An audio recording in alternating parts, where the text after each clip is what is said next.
धन सतगुरु सुखदा महिमा कही न जाय। जो कुछ कहूँ तुम्हारी कृपा माते कछु न बसाय। बोलिए प्रेम से श्री सद्गुरु महाराज की, श्री सद्गुरु महाराज की, श्री सद्गुरु महाराज की जय।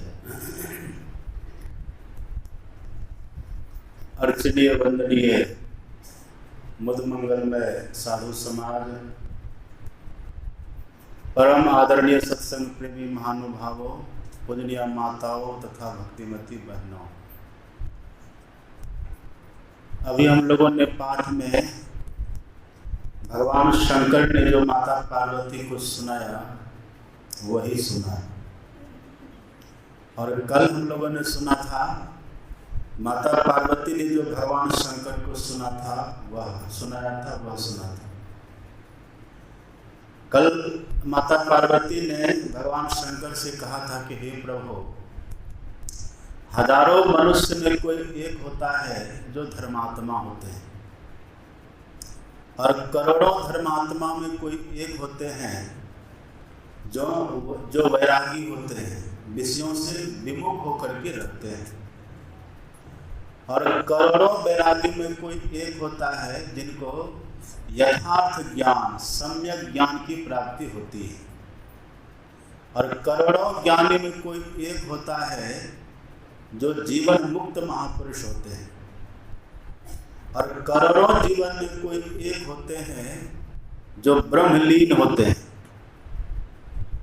और इतनी बात कह करके काघोसंडी जी महाराज, ये माता पार्वती, इतनी बातों को कहने के बाद तब माता पार्वती कहती हैं कि हे प्रभु, सबते सो दुर्लभ सुर राया, राम भगति रत गत मद माया।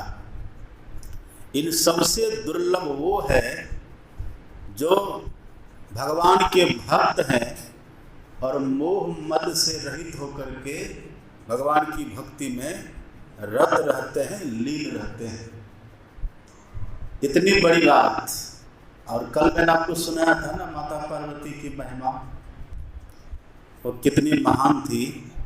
इतनी बात कुछ कहने के बाद तब माता पार्वती कहती हैं, इतने श्रेष्ठ होते हैं भक्त, धर्मात्मा से बड़े, ज्ञानी से बड़े, वैरागी से बड़े, जीवन मुक्त से बड़े, ब्रह्मलीन से बड़े होते हैं भक्त। ये भक्ति का घुसुंडी ने कैसे पाई, यह कृपा करके कहिए। का घुसुंडी तो पक्षी है ना, वो पक्षी रह करके इतनी श्रेष्ठ भक्ति कैसे पाली, ये जिज्ञासा है पार्वती के भीतर। और ये जिज्ञासा हम लोगों को भी होनी चाहिए। हम लोगों ने भी सुना है कि मोक्ष जब भी मिलता है, अनुभव ज्ञान जब भी होता है, तो एकमात्र मानव तन में होता है। ये सब कोई जानता है ना। हमारे गुरु महाराज जी ने दृढ़ा दिया है, आप पढ़ेंगे पदावली, उसमें सदगुरु महाराज जी कहते हैं, केवल नर ही तन से मुक्ति को पावहो, याते यातन दुर्लभ जतन करी मुक्ति कमावहो। गुरु महाराज जी कहते एकमात्र, केवल, पहले तो केवल शब्द लगा दिए, पहले केवल, अब फिर बाद में ही, केवल नर ही, केवल नर ही तन से मुक्ति को पावहो, गुरु महाराज जी कहते हैं। काघोसंडी जी किस शरीर में है? पक्षी है।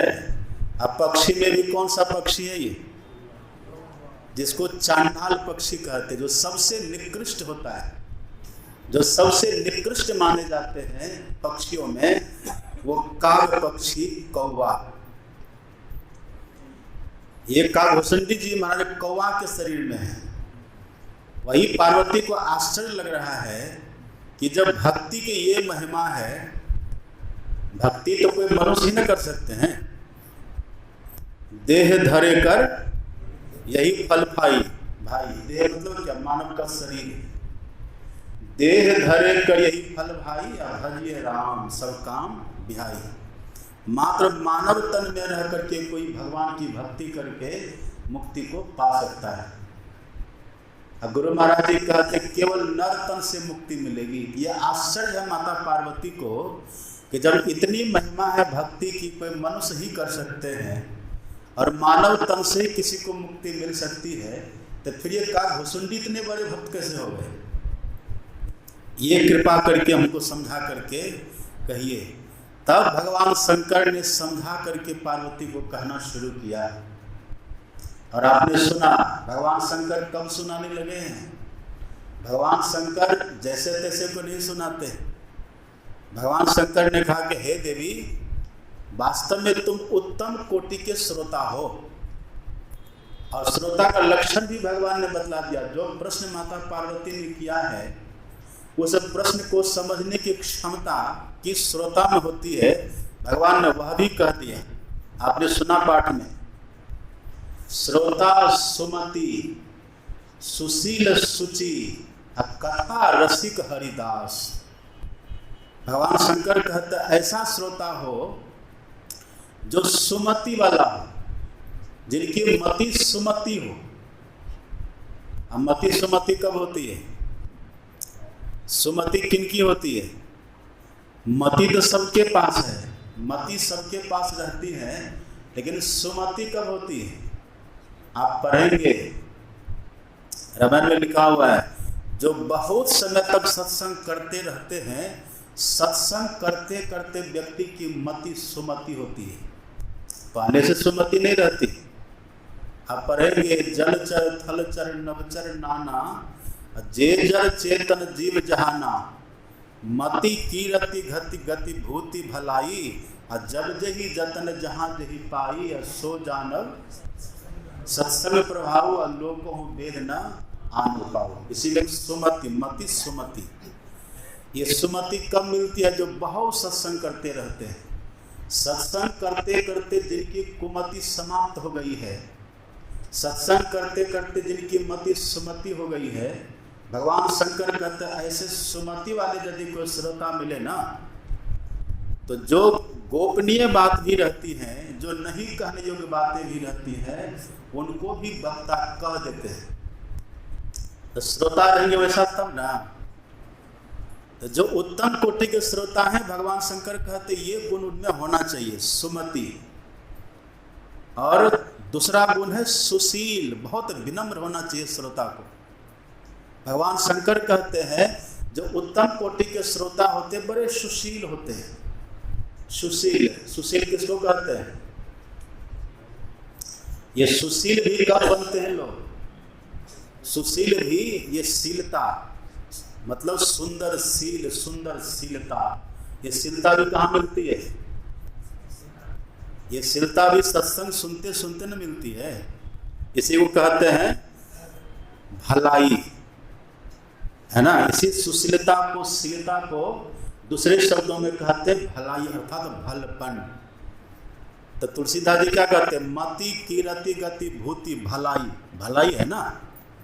तो जो बहुत सत्संग सुनते हैं, सत्संग सुनते सुनते व्यक्ति के भीतर शीलता आती है, वो सुशील बन जाते हैं, बहुत शीलवान बन जाते हैं, वो बहुत भल मानस, भला आदमी बन जाता है।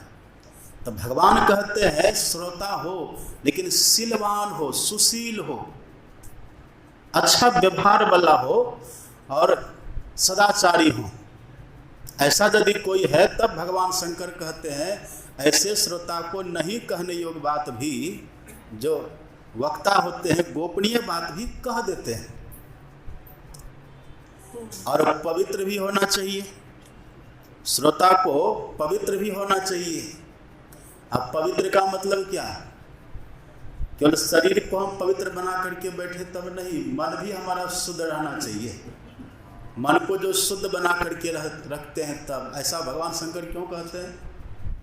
जिनका मन शुद्ध होता है, जिनका मन पवित्र होता है, उनका मन स्थिर होकर के रहता है। आप सत्संग में बैठे रहेंगे, लेकिन यदि मन चंचल है तो समझिए मन में गंदगी है। जब मन में पाप वृत्ति भरी रहती है ना, जब मन में कोई न कोई विकार हो, कोई पाप वृत्ति हो, कोई दुर्गुण हो, कोई अवगुण हो, ऐसा यदि कुछ भाव हो, ऐसे व्यक्ति का मन सत्संग में स्थिर होकर के नहीं रहता है। इसलिए भगवान शर्त लगा देते हैं, गोपनीय बात उन्हीं को कही जाती है जो पवित्र होते हैं। और जो पवित्र होते हैं, जो तन से ही पवित्र होते हैं और मन से ही पवित्र होते हैं, ऐसे पवित्र तन मन वाले व्यक्ति ही स्थिर होकर के, शांत होकर के सुन सकते हैं, नहीं तो नहीं सुन सकते। या तो वहां पर पहले आएंगे नहीं सत्संग स्थल पर, और यदि किसी तरह से आ भी जाएंगे तो कुछ न कुछ हो दुर्गुण निकाल करके, कुछ न कुछ हो अवगुण निकाल करके वहां से चल जाएंगे। इसलिए भगवान शर्त लगा देते हैं कि देवी, गोपनीय बात उनको कही जाती है जो शुद्ध होते हैं, जो पवित्र होते हैं, और पवित्र व्यक्ति का मन स्थिर रहता है। आप पढ़ेंगे संत तुलसी साहब की वाणी। संत तुलसी साहब कहते हैं, सत्संग करना मतलब बैठ करके सब सत्संग करिए, पर कैसे? सत्संग करना मन तोर शरण संतन की। जब सत्संग करिए ना, तो बाहर से मन को तोड़ करके और सत्संग में लगा दीजिए, सुनने में लगा दीजिए। ऐसा सुनेंगे तब भीतर से भाव कैसा रहे। तुलसी साहब कहते हैं, अंदर अभिलाषा लगी रहे दर्शन की। भीतर से दुनिया की कोई चाहना न हो, अन्य किसी भी वस्तुओं की चाहना भीतर में न रहे। बस सत्संग में बैठे तो मन को स्थिर करके बैठे, मन को बाहर के गुनावनों से, बाहर के चिंतनों से मोड़ करके तब बैठे, और भीतर में ऐसा भाव ये हो कि हमें हमारे इष्ट का दर्शन हो। सत्संग करना मन तोड़ शरण संतन की, अंदर अभिलाषा लगी रहे दर्शन की। ऐसा भाव लेकर के वही बैठेंगे जिनके भीतर शुद्धता, पवित्रता होती है, शुचिता। तो भगवान शंकर कहते पवित्र होना चाहिए श्रोता को। आप पवित्र नहीं रहेंगे तब। एक बूढ़ी माई गई सत्संग सुनने के लिए, और आधा घंटा बैठी और उठ करके चल दिया। उधर जब गई तो लोगों ने पूछा, कहाँ गई थी माता जी? कहा सत्संग में गए थे। कहा कैसा लगा? कहाँ बढ़िया था। तो क्या सुने? अरे क्या सुनेंगे, बाबा कह रहा था कि दिल्ली में कुत्ता बीमार है। अब दिल्ली में कुत्ता बीमार है, ये कौन गोड्डा में कुत्ता बीमार नहीं होता है, केवल दिल्ली में कुत्ता बीमार होता है। कहा कैसा बाबा, प्रवचन में कहने की बात है। कहा चलो पूछते हैं बाबा से। आरती हो गई थी, 2-4 युवक मिले, गए बाबा के पास। कहा कि बाबा आप जो कह रहे थे दिल्ली में कुत्ता बीमार है, तो क्या गोड्डा में कुत्ता बीमार नहीं होता है? तब बाबा कहते ये बात हम कब बोले, ये तो हम नहीं बोले हैं। वो बूढ़ी कहता हाँ बाबा आप बोले हैं, हम सुने, अपने कान से सुने हैं। हाँ बताइए, वहां पर सबके सामने बाबा को बोर कर रही है। कहा हम कब बोले कि दिल्ली में कुत्ता बीमार है? कहा बाबा आप बोले, ख्याल करिए। तब बाबा अपना दिमाग को स्थिर किए, थोड़ा स्थिर किए मन को, तब सोचने लगे कि हम कब बोले थे कि दिल्ली में कुत्ता बीमार है। जब स्थिर होकर के बाबा दिमाग लगा करके सोचे, तो अरे हम ये नहीं बोले थे कि दिल्ली में कुत्ता बीमार है। बोले तब बोले हम ये बोले थे कि दिल्ली में कुतुब मीनार है। हम दिल्ली में कुतुब मीनार की बात बोले, ये सुन ली बूढ़ी माता कि दिल्ली में कुत्ता बीमार है। यही बात, इसीलिए भगवान शंकर कहते शुचि, पवित्र होकर के, मतलब तन से ही पवित्र और मन से ही पवित्र। जब दोनों हमारा पवित्र रहता है ना, तब जो सत्संग में बैठेंगे तब हिलने का मन नहीं करेगा। राम कथा जे सुनत अघाही, अगर कथा सुनते सुनते, सत्संग सुनते सुनते किसी का मन अघा जाए, अब हो गया बस, अब कितना सुनेंगे, अगर ऐसा भाव होता है तो तुलसीदास जी कहते राम कथा जे सुनत अघाही, रस विशेष जाना तिन नाही। समझो उसको रस मिला ही नहीं।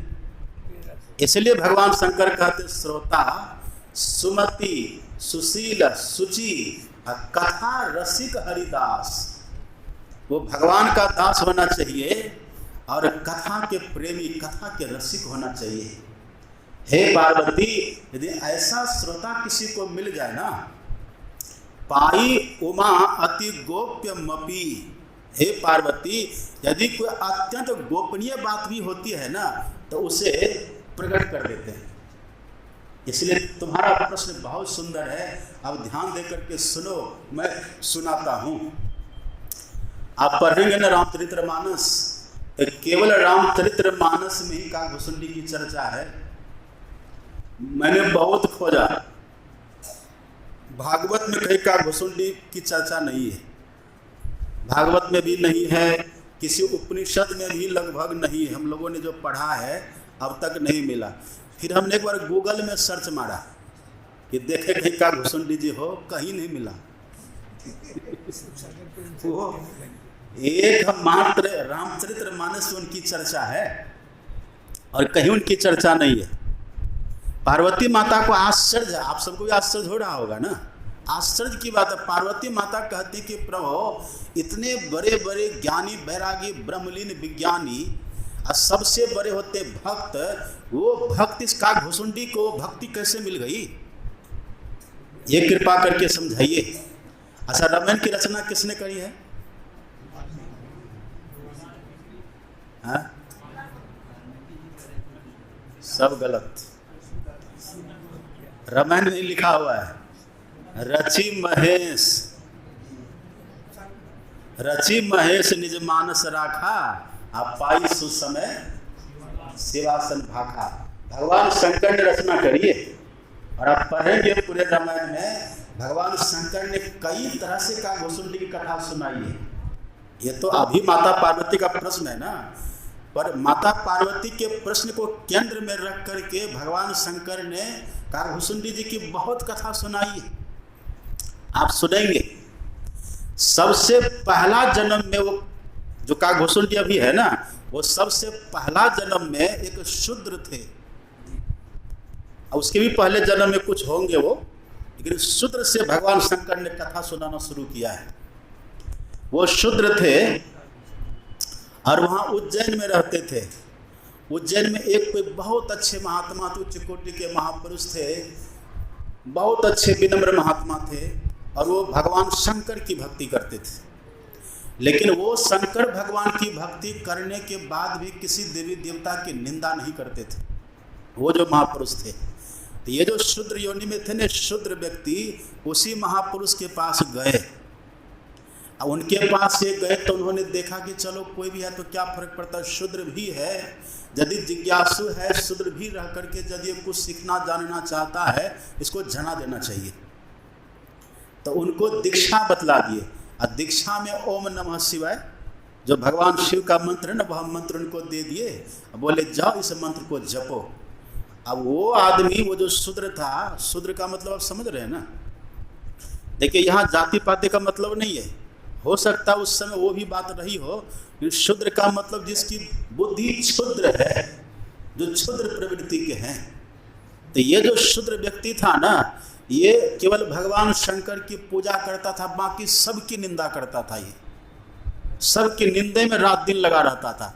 भगवान विष्णु की निंदा करे, ब्रह्मा जी की निंदा करे, इंद्र भगवान की निंदा करे, दुर्गा माँ की निंदा, सरस्वती माँ की निंदा, रात दिन ये निंदा ही करते थे।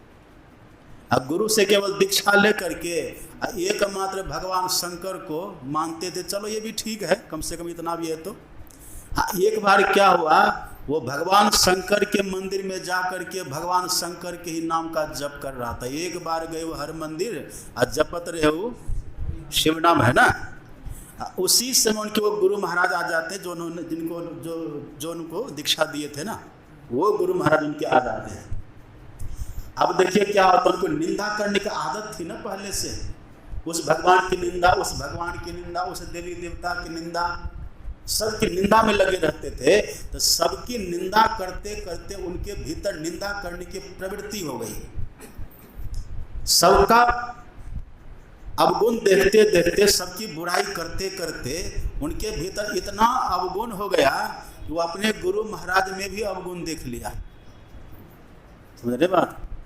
एक लड़का था, कहा गुरु महाराज उपदेश दीजिए। कहा कि देखो गुण अवगुण को अलग अलग करके जानना चाहिए, अवगुण को तो छोड़ देना चाहिए और सद्गुण को धारण कर लेना चाहिए। तो बोले कैसे जाने कि किन में कौन अवगुण है, किन में क्या है। तो एक डंडा उनको दिए गुरु महाराज, बोले कि डंडा लो और जिनको जानना उसके सामने डंडा को कर देना, उसका सब दुर्गुण तुमको पता चल जाएगा। कहा ठीक है। उसको जो गुरु महाराज जी दिए थे ना, उसको इसीलिए दिए थे कि अपना भी तुम दुर्गुण कभी काल देखना। वो क्या क्या, वो डंडा ले लिया और सबसे पहले गुरु महाराज को लगा दिया। कहा तुम हमको क्यों लगा रहा है? कहा आप ही से शुरू करते हैं। तो अब ये इतना निंदा करते करते, सबकी निंदा शिकायत चुगली चपाटी करते करते ये अपने गुरु महाराज में भी दोष देखने लग गए। क्या से क्या उनको कह देते थे।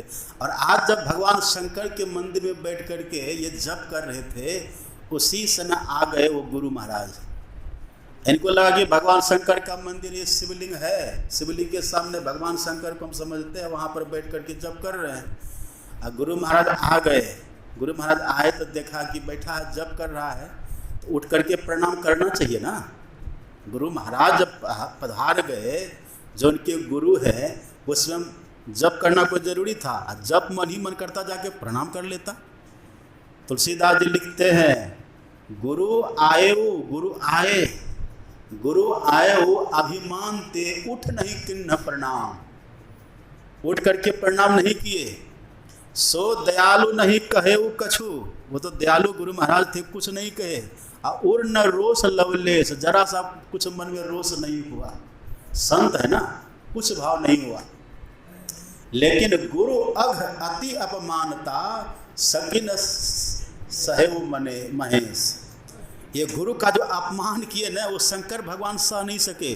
आकाशवाणी हो जाती है, अरे दुष्ट, तो गुरु महाराज के आने के बाद भी बैठा रहा। अब देखिए, शिवे रुष्टे गुरुस्त्राता गुरु रुष्टे न कश्चन। भगवान शंकर ने श्राप दे दिया कि तू गुरु के आने के बाद भी अजगर की तरह बैठा रहा, सांप की तरह तो बैठा रहा, जा तो सांप ही हो जा और 1000 वर्ष तक तुम अन्य योनियों में भटकता रहेगा। क्या क्या श्राप दे दिए भगवान शंकर। अब श्राप तो दे दिए, अब वो क्या करेगा। तब दया आती है गुरु महाराज को। तब गुरु महाराज ने भगवान शंकर की स्तुति करी, उनको मनाए, अब मना करके फिर श्राप को कम कर दिए। कहा ठीक है, जा तो विंध्याचल में जाकर के सांप होगा, अजगर बनेगा, उसके बाद अनेक योनियों में जाएगा और भटकते भटकते अंतिम में तो ब्राह्मण के शरीर में जाएगा। वही हुआ। 1000 जन्म लेते लेते अंतिम में वो ब्राह्मण शरीर में जाते हैं। और जब वो ब्राह्मण बने थे ना, जहाँ उनका घर था, उसी के आसपास रहते थे लोमस मुनि। सुना आपने लोमस मुनि का नाम? किसको कहते लोमस मुनि? हम बता चुके हैं। ब्रह्मा जी एक बार मरे तो उनका एक रुआ झड़ता था। वो लोग वो थे लोमस मुनि। ये चले गए उन्हीं के पास। तो वो तो बड़े कृपालु थे, बड़े दयालु थे। उनको दीक्षा बतला दिए और दीक्षा लेकर के भजन करने लगे। पर पहले का जो संस्कार था ना उसका, वो संस्कार से विवश था। वो जो पहले का संस्कार था ना, निंदा करने का, चुगली करने का, अब बात बनाने का, बतक्कर टाइप का लोग हो जाता है ना, तो बड़ा बतक्कर, बतबल्लर जिसको आप बोलते हैं, 1 नंबर का बतबल्लर, बतक्कर। और दीक्षा ले लिया, गुरु बना लिया लोमस मुनि को, और उन्हीं से बात बनाते रहते थे। नहीं ये ऐसे नहीं होगा, ये कैसे होगा, ये ऐसे नहीं, ये कैसे होगा। अब तिल का थार बनाते रहते थे। और लोमस मुनि वो समझाते समझाते, बड़े विनम्र महापुरुष कृपालु दयालु, वो समझाते समझाते समझाते रहते थे। और ये समझते ही नहीं थे, अपनी बात पर अड़े रहते थे। अंतिम उनको थोड़ा क्रोध आया, और क्रोध आने पर श्राप दे दिया, जा तो चंडाल पक्षी कौवा हो जा। वही कौवा हो गया। ये कौन सुनाए? ये पूरी कथा भगवान शंकर ने सुनाई। हे देवी, वो कौवा के शरीर में है, लेकिन वो पहले का जो उसका संस्कार है। का गोसुंडी जी कहते रामायण में, कवन जोनि जह जन्मे वो नाही, मैं खगेश भ्रमि भ्रमि जगमाही। एक गरुड़ जी, ऐसा कौन सा शरीर है जहां मैं नहीं गया। थाके वो सब करी कर्म गुसाई, आ सुखी न भयो अब ही के नाई।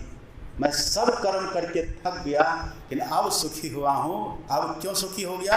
तो निज अनुभव में कहो खगेशा, अब बिनु हरि भजन न जाही कलेसा। अब ये अपने अनुभव की बात कर रहे हैं। भगवान शंकर कहते कि देवी ये है का घुसुंडी, ये तो श्राप बस इसमें है।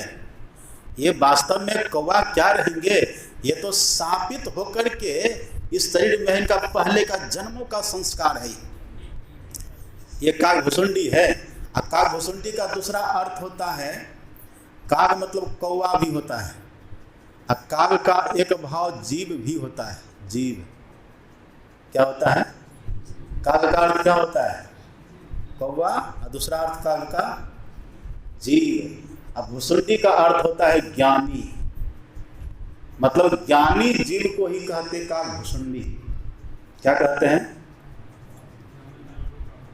काग भुसुंडी। अब कोई ज्ञानी लिखता है उसको काग भुसुंडी मत कह दीजिएगा। ये ज्ञान की बात है, ये समझने की बात है। काग भुसुंडी का अर्थ होता है ज्ञानी जीव, इसका भाव। अब भगवान शंकर ये बतलाए हैं कि सुनो देवी, ये इतने बड़े भक्त आखिर हो कैसे गए। उसी क्रम में भगवान शंकर ने सुनाया है कि देवी, गिरी सुमेरु उत्तर दिशि दूरी, नील शैल एक सुंदर भूरी, तासु कनक में शिखर सुहाए, चारी चारू मोरे मन भाए, तिन पर एक बिटप विशाला, बट पीपर पाकरी रसाला। हे पार्वती, उत्तर दिशा में एक सुमेरु पर्वत है। क्या है? गिरी सुमेरु, एक सुमेरु पर्वत है। उस सुमेरु पर्वत के उत्तर दिशा में एक नील पर्वत है। क्या है? हाँ, गिरी सुमेरु, एक सुमेरु पर्वत है। गिरी मतलब क्या होता है? पर्वत। एक सुमेरु पर्वत है। उस सुमेरु पर्वत के उत्तर दिशा में एक दूसरा पर्वत है जिसको बोलते हैं नीलगिरी, नील पर्वत है। अब वो नील पर्वत कैसा है? तो भगवान शंकर का तो उसकी 4 चोटी है। और चारों चोटी कैसी है? तो भगवान शंकर कहते तासु कनकमय शिखर सुहाए। कनक का मतलब सोना, वो सोने का शिखर है। मतलब क्या हुआ? वहां न मिट्टी है, न वहां रेता है, न वहां पत्थर, वहां क्या है? सोना। सोना का शिखर है वो। अब भगवान शंकर कहते हैं कि हे देवी, सोना का शिखर है, उसी सोना के शिखर पर 4 पेड़ लगा हुआ है।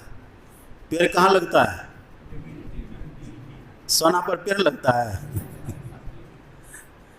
भगवान शंकर कहते उस पहाड़ के 4 शिखर है, और चारों शिखर स्वर्णमय है, और स्वर्णमय शिखर पर, चारों शिखर पर 4 पेड़ लगे हुए। कौन सा पेड़ है? बट, पीपर, पाकर, रसाला मतलब आम। ये चारों पेड़ लगे हुए हैं। आम का पेड़ सोना पर लग जाएगा? है? हाँ, एक बात ये भी है कि आम का पेड़ ज़्यादा गर्म इलाका में होता है, जिधर गर्मी ज़्यादा होती है। ये उधर उत्तर दिशा, उधर हिमालय है ना, उधर होगा। आप पढ़ेंगे, हमारे गुरु महाराज जी लिखते हैं इसकी व्याख्या में,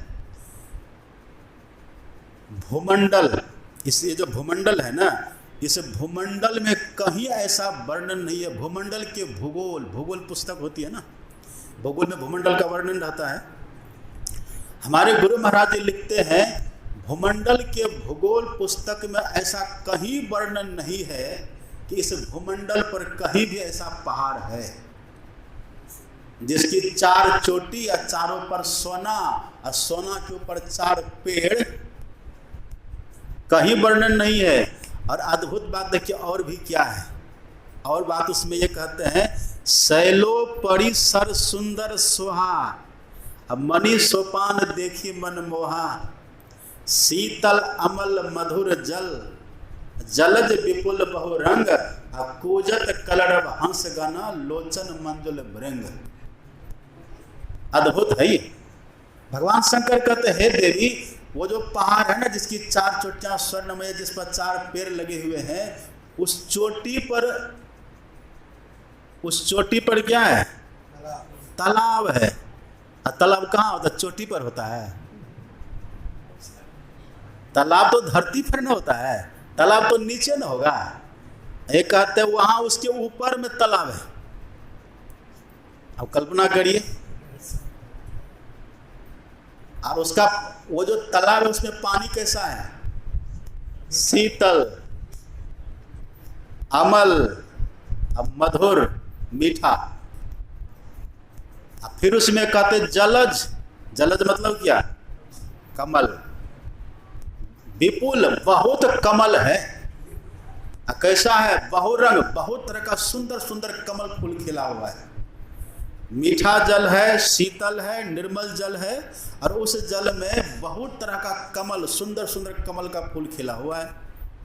और केवल कमल ही नहीं है, उस कमल के ऊपर भौरा भी है। अब भौरे का गुंजार हो रहा है।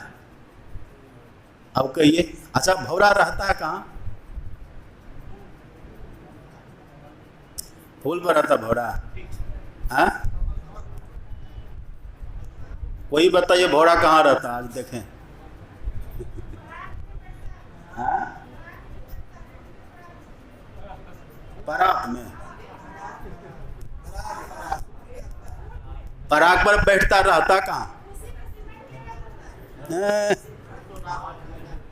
अब हम बताते हैं आपको। भौरा रहता है बांस में छेद करके।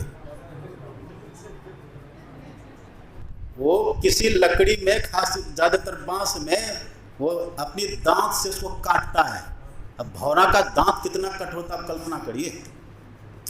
बांस को छेद करके, उसको काट करके, तब भौरा उसमें घुस करके, ज्यादातर बांस में रहता है भौरा। हम लोगों ने बहुत देखा गाँवों में, हम लोग के गाँव में बांस का घर उधर बहुत होता है। उधर बाढ़ का इलाका है ना, उधर हर साल बाढ़ आता है, घर को भसा करके जाता है, तो लोग वो बांस का घर ज़्यादा उधर बनाता है, क्योंकि भसना तो ही है। और उसी बांस में छेद कर करके भौरा रहता है। हम लोग बहुत देखे। हम लोग क्या करते थे जब छोटे थे ना, भौरा अंदर घुसा रहता था और आटा सान करके ले आते थे। आटा सान करके, आटा गूंद करके लाते थे, और उधर से बंद कर देते थे। भीतर में भौरा भन भन भन करता रहता था। अब फिर जब मन होता था खोल देते थे, भौरा फुर से बाहर उड़ जाता था, उसमें रहता है। अब हिमालय पर बांस मिलेगा आपको कहीं? वहां भौरा गुंजत मंजुल भृंग, भृंग मतलब सुंदर भौरा गुंजार कर रहा वहां। और भी देखिए अद्भुत बात, वो जो तालाब है ना, सैलोपरी सर, सैलोपरी मतलब सर, सैल मतलब पहाड़, ऊपर, पहाड़ के ऊपर, सैलोपरी मतलब पहाड़ के ऊपर, नीचे नहीं है। सैलोपरी मतलब पहाड़ के ऊपर, सर मतलब तालाब है।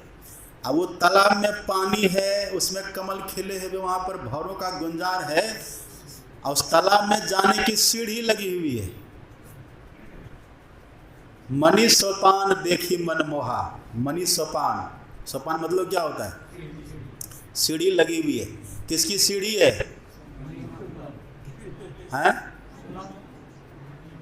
मणि, मणियों की सीढ़ी लगी हुई है वहां। अब कहिए, यदि नरेंद्र मोदी को पता चल जाए, अगर इनको पता चल जाए तो छोड़ेंगे? फिर तो जो बेलना पड़ेंगे, चाहे अमेरिका के राष्ट्रपति से बात करना पड़े, चाहे रूस, फ्रांस, सबसे मिल करके, बैठ करके, बात करके, वहां से किसी न किसी तरह से मणि की सीढ़ी उतार ही लाते ये। अगर होता तो असल बात यह है कि कहीं है ही नहीं बाहर में ये। और देखिए सबसे अद्भुत बात ये तो है ना, सबसे विलक्षण बात देखिए क्या है। भगवान शंकर कहते हैं कि देवी ये सब तो है, उसी पहाड़ पर तेहि गिरी रुचिर बसई खग सोई। वो का घुसुंडी जी महाराज उसी सुंदर पर्वत पर रहता है। अब पर्वत की अब देखिए, अब अद्भुत विशेषता। अब भगवान शंकर कहते हैं मोह मनोज आदि अविवेका मायाकृत गुण दोष अनेका रहे व्यापी समस्त जग माही तेहि गिरी निकट कबहु नहीं जाई। तो नरेंद्र मोदी कैसे जाएंगे वहां? जब मोह मनोज वहां नहीं जा सकता। मनोज का मतलब क्या? मनोज हमारे मनोज बाबू मनोज का अर्थ होता है विकार, काम क्रोध लोभ मोह ईर्ष्या द्वेष। खट विकार का एक नाम है मनोज। क्या नाम है? मनोज। मनोज का अर्थ होता है मनः जोर ज, जो मन से जन्म ले, जो मन से उत्पन्न हो उसको कहते हैं मनोज। ये खट विकार कहाँ से उत्पन्न होता है? ये काम क्रोध लोभ मोह ईर्ष्या द्वेष, ये मन से उत्पन्न होता है ना। तो भगवान शंकर कहते ये मनोज वहां नहीं है। अब सोचिए, ये मनोज वहां नहीं है। रामायण में ही वर्णन है। नारद जी कहाँ तप कर रहे थे जाकर के? वही उसी में हिमगिरि गुहा एक अति पावनी बह समीप सुरसरी सुहावनी निरखी शैल सरी विपिन विरागा भयो उमापद अति अनुरागा। नारद जी के लिए वर्णन है। उसी पर्वत में जाकर के नारद जी को कामदेव ने परेशान किया। उससे तो परेशान नहीं हुए थे, पर उनको अभिमान हुआ था उसी में जगह में जाकर के। जानते हैं ना आप? अब भगवान शंकर के लिए क्या लिखा हुआ है? तब शिव तीसर नयन उघारा चितवत काम भयो जरी। ये सब उधर ही हुआ है। यहाँ पर भगवान शंकर कहते हैं कि तेहि गिरी निकट कबहु नहीं जाई। हे देवी, वो जो सुमेरु पर्वत है ना, वो जो नीलगिरी पर्वत है, उस नीलगिरी पर्वत के पास ये खड विकार कभी नहीं जाता। वहां पर माया का आतंक नहीं है। रहे व्यापी समस्त जग माही, जो संपूर्ण संसार में व्याप्त होकर के माया रहती है ना, लेकिन उस पर्वत के पास जाकर के ये कभी नहीं जाती है। ये कभी नहीं जाती वहां। रहे व्याप रहे वो संसार महा माया कटक प्रचंड सेनापति कामादि भट दंभ कपट पाखंड। संपूर्ण संसार में माया की भयानक सेना फैली हुई है, लेकिन उस पर्वत के पास ये कभी नहीं जाती। कौन बोल रहे हैं बात? ये बात वो बोल रहे हैं जो उसी पहाड़ में जाकर ये कामदेव को जलाए थे एक बार, वही भगवान शंकर। इसीलिए कहते रामचरितमानस के लिए बाल का आदि उत्तर का अंत पढ़े पंडित बुझे संत, खग की भाषा खग ही जाने। आखिर ये है क्या? ये सब क्या है? आप पढ़ेंगे ना। अब देखिए, हम थोड़ा सा खुलासा करते, समय तो हो रहा है, अब थोड़ा सा खुलासा करते हैं। इसमें आपने सुना ना 4 पेड़ है। नीलगिरी पर्वत के ऊपर ये पेड़ है। नीलगिरी पर्वत क्या है और सुमेरु गिरी क्या? सुन रहे थे ना, सुना रहे थे। सुमेरु गिरी, सुमेरु से सु हटा दिए तो क्या होगा? मेरु। सुमेरु से सु हटा दीजिएगा, क्या हो जाएगा? मेरु। ये मेरुदंड कहाँ है? जो पीठ है ना, हम लोग की जो पीठ है, पीठ की जो हड्डी है बीच वाली है, पट्टी रीढ़, इसी को बोलते हैं मेरुदंड। इसी में क्या है? आपने 8 देखा, अंग्रेजी का 8, अंग्रेजी का जो 8 होता है ना, उसी 8 की तरह ऐसे ऐसे ऐसे ऐसे बना हुआ, यहाँ से लेकर के मूलाधार तक वो बना हुआ है। वो खड़ी धार है, वो चेतन की धार होती है, खड़ी धार मेरुदंड में है। उसी के सहारे 5 चक्र है। कितना चक्र है? 5। पहला चक्र है मूलाधार। मूलाधार मतलब मूल। आप अभी बैठे थे, कहाँ बैठे हैं? मूल पर बैठे हैं ना। ये मूलाधार से गुदा चक्र भी कहते हैं। समझ रहे हैं? गुदा, गुदा मतलब क्या होता है? जिससे हम और आप मल त्याग करते, उसको गुदा बोलते हैं। एक गुदा चक्र, एक गुदा चक्र है, उसी को मूलाधार चक्र भी बोलते हैं।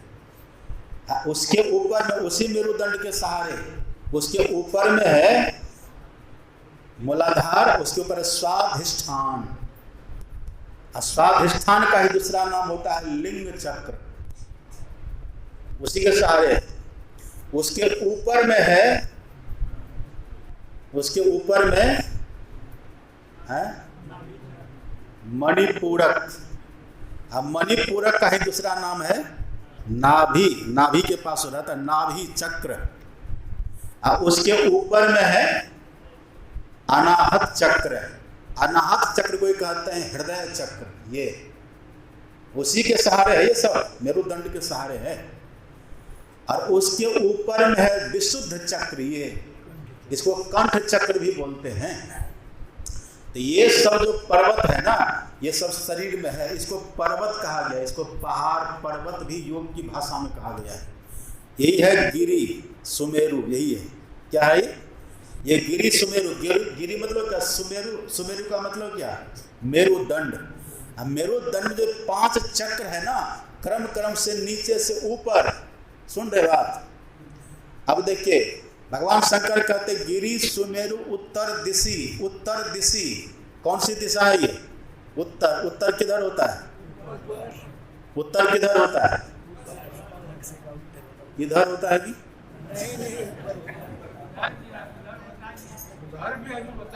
आप नक्शा में देखिएगा लिखा रहता ऊपर में उत्तर। नक्शा में देखिएगा ना, ऊपर लिखा रहता उत्तर, है ना। उत्तर का मतलब क्या हो गया? ऊपर। मतलब मूलाधार से ऊपर हो गया स्वाधिष्ठान, स्वाधिष्ठान से ऊपर हो गया अनाहत, अनाहत से ऊपर हो गया नहीं मणिपूरक, मणिपूरक से ऊपर हो गया अनाहत, अनाहत से ऊपर हो गया विशुद्ध, है ना। यही वह उत्तर। अब ये विशुद्ध के ऊपर गिरि सुमेर उत्तर दिशि, उसके ऊपर में है नीलगिरी पर्वत। इसके ऊपर में है नीलगिरी पर्वत। इसके ऊपर में क्या खोपड़ी है ना, ये हमारा, इसके ऊपर में खोपड़ी है ना, इस खोपड़ी में है नीलगिरी। नील का मतलब क्या होता है? नील का मतलब नीला, काला काला नीला। आंख बंद करते क्या दिखता है? क्या दिखता है? काला, काला काला दिखता है ना। वही जो काला अपने भीतर दिखता है, उसी काला को कहते हैं नील पर्वत। उसे वो कहते हैं नील पर्वत, नीलगिरी, उसी को बोलते हैं। इसकी चर्चा संतवाणी में भी है। आप पढ़ेंगे संत तुलसी साहब की वाणी, वो कहते हैं समशील लील अपील पेले खेल खुली खुली लखी पड़े। वो कहते हैं नित नए में प्रेम प्यार पीऊ कर सारी श्रुति पीऊ पे चली, इस तरह से। और दूसरी जगह कहते हैं ये नयन सैन सुचैन सुंदरी सारी श्रुति पीऊ पे चले। गिरी, ये गिरी देखिए, गिरी, गिरी मतलब क्या? वही नीलगिरी। गिरी, गिरी गवन गोह गुहारी मार्ग, गिरी गवन गोह गुहारी मार्ग, उसी गिरी, ये गिरी। ये संतवाणी में भी गिरी की चर्चा है। और कवि साहब क्या कहते हैं? गिरी पर्वत की माछड़ी भवसागर आया हो। ये संतों की भाषा, ये योगियों की भाषा है। तो भगवान शंकर कहते वही जो नील पर्वत है, मतलब आंख बंद करने पर क्या देखते हैं? अंधकार। इसी को बोलते हैं नील पर्वत, इसी को बोलते हैं नीलगिरी। इसी नीलगिरी पर कौन रहता है? काग भुसुंडी। तो कभी फड़फड़ाया माथा में? कभी फड़फड़ाया? इसी नीलगिरी पर रहता काग भुसुंडी। ये काग भुसुंडी कौन है? भगवान शंकर कहते हैं तेही गिरी रुचिर बसई खग सोई। ये खग कौन है? यही जीवात्मा। ये क्या है? ये जीवात्मा, वो खग है, वो काग भुसुंडी, यही जीवात्मा। यही जीवात्मा उस पेड़, उस पहाड़ पर, मतलब जीवात्मा रहता है। आप बोलेंगे कि बाबा जीवात्मा कैसे, जीवात्मा कैसे हो गया? तो आगे भगवान शंकर कहते तासु नाश कल्पांत न होई। जिसका नाश कभी न हो, कल्पांत का मतलब क्या? कल्प का अंत हो पर उनका अंत न हो। वो कौन है? वो कौन है? कौआ, वो जीव है। वो जीवात्मा है। ये जीवात्मा का नाश कभी नहीं होता। नैनम छिन्दन्ति शास्त्राणि नैनम देहति पावका न चैनम क्लेदन्त्यापो न शोषति मारुता। इस जीव को न तो तलवार काट सकता है, इस जीव को न तो पानी भिगा सकता है, इस जीव को न तो हवा सुखा सकती है, इस जीव को न तो अग्नि जला सकती है। ये ऐसा तत्व है। तो भगवान शंकर कहते यही जीव रूपी का घुसुंडी उस नील पर्वत पर रहता है। आप कहाँ रहते हैं? आप कहाँ रहते हैं? गोड्डा में। आप कहाँ रहते हैं? आप रहते हैं नील पर्वत पर। आप पहाड़ी हैं? पहाड़िया। आप कौन है? पहाड़िया। पहाड़ी हैं। आप कौन पहाड़ पर के वासी हैं? नील पर्वत। हम लोग पहाड़ी हैं सब, नील पर्वत के वासी हम सब है। वो दिखाई पड़ता है कि नहीं? आंख बंद करने के बाद दिखता है कि नहीं? वही नील पर्वत है। भगवान शंकर कहते वो जो नील पर्वत है, उसी नील पर्वत पर जहां ये जीव रहता है, जहां ये जीव रहता है, जीव कहाँ रहता है? देखिए, जीव रहता है मन के साथ में। कहाँ रहता है? अथवा जीव और मन साथ रहता है। कैसे रहता है? हमारे गुरु महाराज जी कहते थे जैसे दूध के साथ में घी रहता है, जैसे दूध के साथ में घी रहता है ना, ऐसे मन के साथ में चेतन रहता है, एक ही साथ रहता है। अब मन कहाँ रहता है? हमारे गुरु महाराज जी कहते पदावली में, मन तुम बसो तीसरो नैना महा। हे मन, तुम तीसरी आंख में रहते हो। तीसरी आंख पे उसी को कहते आज्ञा चक्र। यह आज्ञा चक्र कहाँ है? आंख बंद करने के बाद जो घोर अंधकार दिखता है ना, उसी घोर अंधकार में है आज्ञा चक्र। जहां पर इस जीव का बासा रहता है ना, यदि वहीं पर ये जीव ठीक से रहे तो वहां पर रहने के समय कोई विकार नहीं होता है।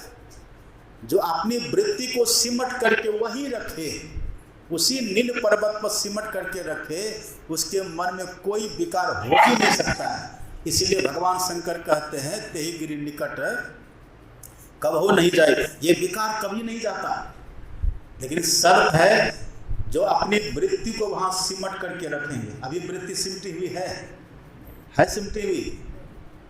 अभी हाथ में वृत्ति है, पैर में है, हाथ में है, यहाँ नाखून से लेकर के नख से शिखा है ना, नख से चोट यहाँ तक पूरे में चेतन की धार फैली हुई है। जब तक ये चेतन की धार पूरे शरीर में फैली रहेगी, तब तक हमारे भीतर विकार होता रहेगा, तब तक विकार बना रहेगा। तब तक कभी काम विकार, कभी क्रोध विकार, कभी लोभ विकार, कभी ईर्ष्या, कभी द्वेष, कभी मोह, ये सब विकार होते रहेगा।